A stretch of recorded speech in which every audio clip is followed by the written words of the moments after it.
تو اس طریقے سے میرے آقا نے جو غیب کی خبر دی تھی وہ پوری ہوتی ہوئی نظر آئی، کیونکہ امام حسن بڑے سخی تھے اپنے نانا کی طرح،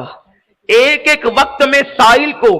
1,00,000 درہم عطا فرماتے تھے، 1,00,000 درہم عطا فرماتے تھے۔ امام حسن کا ایک معتقد تھا، توجہ فرمائیں، امام حسن مجتبی کا ایک معتقد تھا، وہ امام کا بڑا شہدا تھا، امام کے پڑوس میں رہتا تھا۔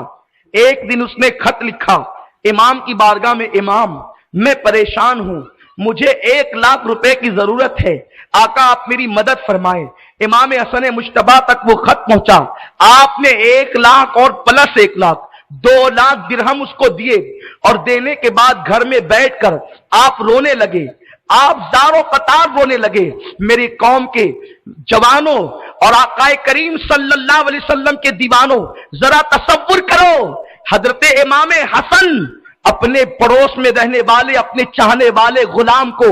2,00,000 درہم عطا کرتے ہیں، اور درہم دینے کے بعد آپ گھر میں بیٹھ کر روتے ہیں۔ گھر والوں نے پوچھا، اے امام، آپ کس سے؟ سائل نے سوال کیا تھا، آپ سے مانگنے والے نے مانگا تھا، اس نے 1,00,000 روپے مانگا تھا، آپ نے 2,00,000 عطا کیے، اب رونے کی وجہ کیا ہے؟ آپ کیوں روتے ہیں؟ امام عالی مقام امام حسن مجتبی نے کہا، اللہ اکبر، کہ وہ میرا چاہنے والا ہے، وہ میرے پڑوس میں رہنے والا ہے، میں اپنے پڑوسی سے کتنا غافل ہوں، میں اپنے چاہنے والوں سے کتنا غافل ہوں۔ وہ پریشان ہوتے ہیں تو ان کو مانگنے کی ضرورت پیش آ گئی، وہ مانگنے کی ضرورت ان کو پڑ گئی۔ ہونا تو یہ چاہیے تھا میں ان کی خبر گیری کرتا، ان کے حالات ان سے پوچھتا، اور ان کو مانگنے سے پہلے عطا کر دیتا۔ اگر کل قیامت کے دن اللہ مجھ سے پوچھے گا، اے حسن یہ بتا کہ جب تیرے پڑوس میں رہنے والا پریشان تھا تو تو نے اس کی خبر گیری کیوں نہ کی؟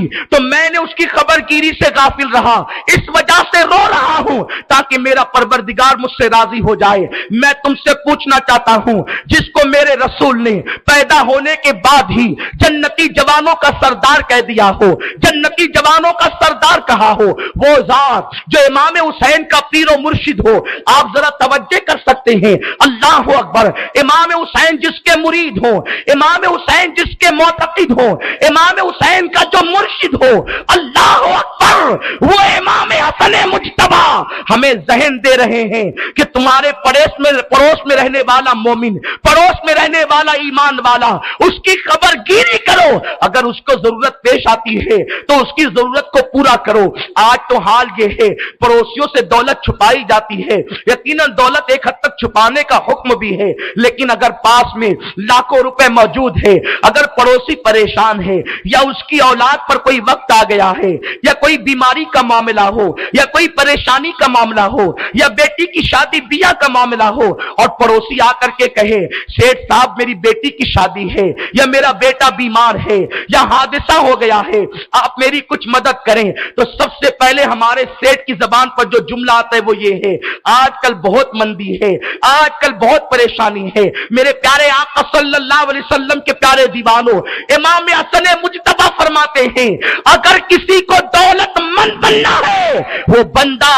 اللہ کے بندوں پر سخاوت کرے، تم اللہ کے بندوں کو دو گے، اللہ تمہیں عطا فرمائے گا، تم اللہ کے بندوں کی ضرورت کو پورا کرو گے، اللہ تمہاری ضرورت کو پورا فرمائے گا۔ میرے پیارے آقا صلی اللہ علیہ وسلم کے پیارے دیوانوں، امام حسن مجتبی نے ہمیں درس دیا۔ ہم ائمہ اہل بیت کی زندگی کو پڑھتے تو ہیں، ان کی زندگی کو سنتے تو ہیں، لیکن آج ایک پڑوسی دوسرے پڑوسی سے پریشان ہے، ایک بھائی دوسرے بھائی سے پریشان ہے۔ میرے پیارے آقا صلی اللہ علیہ وسلم کے پیارے دیوانوں، محبتوں کا ماحول بناؤ، پیار کا ماحول بناؤ۔ اللہ نے دیا ہے، اللہ کے بندوں پہ خرچ کرو، اللہ نے دیا ہے، اللہ کے بندوں پر وسعت کرو، اللہ نے دیا ہے، اللہ کے بندوں کے لیے کشادگی کرو، دل چھوٹا نہ کرو، دل تنگ نہ کرو۔ اگر دل تنگ کرو گے اللہ تم پر زمین کو تنگ کر دے گا، تم کسی پر تنگی کرو گے اللہ تمہاری روزی کو تنگ کر دے گا۔ پیارے آقا علیہ الصلوۃ والتسلیم کے پیارے دیوانوں، امام حسن مجتبی نے